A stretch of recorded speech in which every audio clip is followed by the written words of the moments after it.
lupa untuk klik subscribe, like, share, komen, dan nyalakan tombol loncengnya.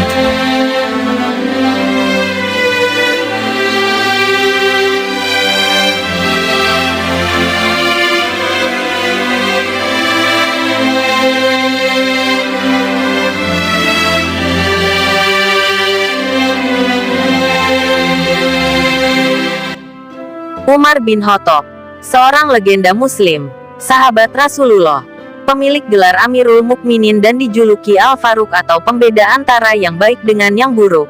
Bernama lengkap Umar bin Khattab bin Nufail bin Abdul Uzza bin Rabah bin Qurt bin Razah bin Adi bin Ka'ab bin Lu'ay.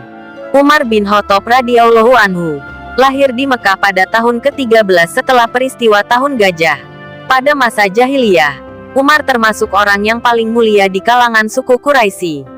Karena kecerdasan, keberanian, dan kejernihannya dalam menggunakan akal, maka segala urusan yang berkaitan dengan diplomasi maupun perselisihan di kalangan suku Quraisy diserahkan kepada Umar sebagai penengah.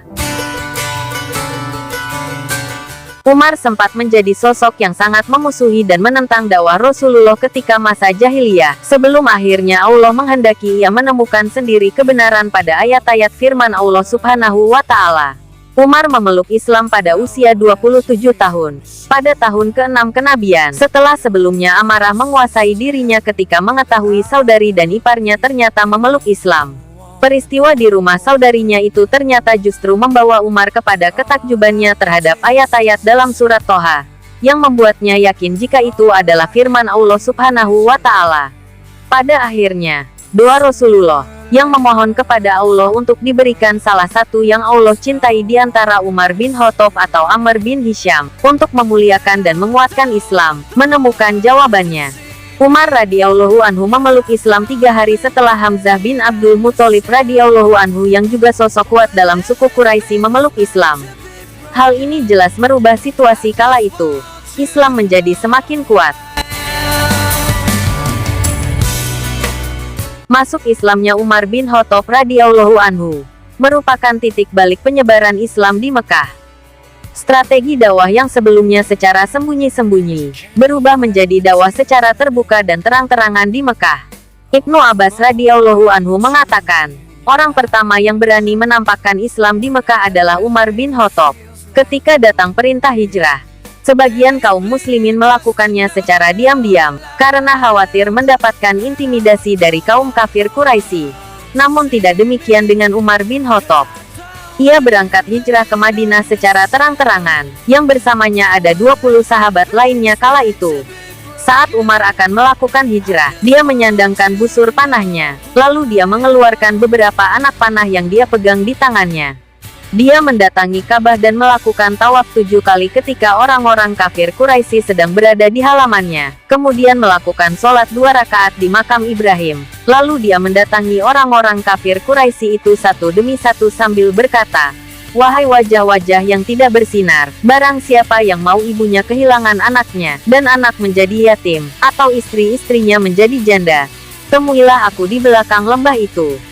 Namun tidak ada seorang pun yang berani mengikutinya. Ibnu Majah dan Al-Hakim meriwayatkan dari Ibnu Abbas radhiyallahu anhu, tatkala Umar bin Khattab masuk Islam, Jibril datang menemui Rasulullah dan berkata, "Wahai Muhammad, para penduduk langit sangat bersukacita dengan masuk Islamnya Umar." Umar bin Khattab radhiyallahu anhu mengikuti semua medan jihad bersama Rasulullah. Ia juga adalah orang yang tidak beranjak meninggalkan Rasulullah di perang Uhud.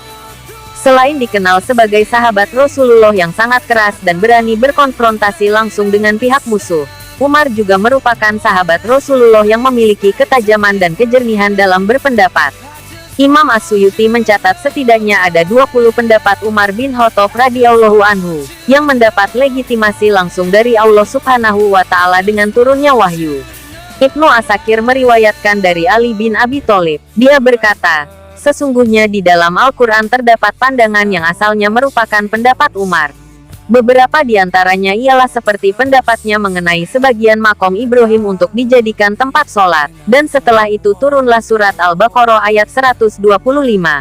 Berikutnya adalah usulannya terhadap Rasulullah, supaya memerintahkan istri-istrinya mengenakan hijab, agar lebih terjaga dari tamu-tamu Rasul yang berasal dari berbagai macam kalangan manusia yang baik maupun yang buruk. Tidak lama kemudian turunlah ayat tentang hijab.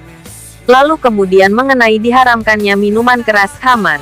Dalam Al-Mustadrak karangan Al-Hakim, Umar berkata, "Ya Allah, jelaskanlah kepada kami tentang minuman keras dengan keterangan yang memuaskan." Maka turunlah ayat yang mengharamkan minuman keras, serta penjelasan mengenai efek buruk minuman keras bagi manusia dalam surat Al-Baqarah ayat 219.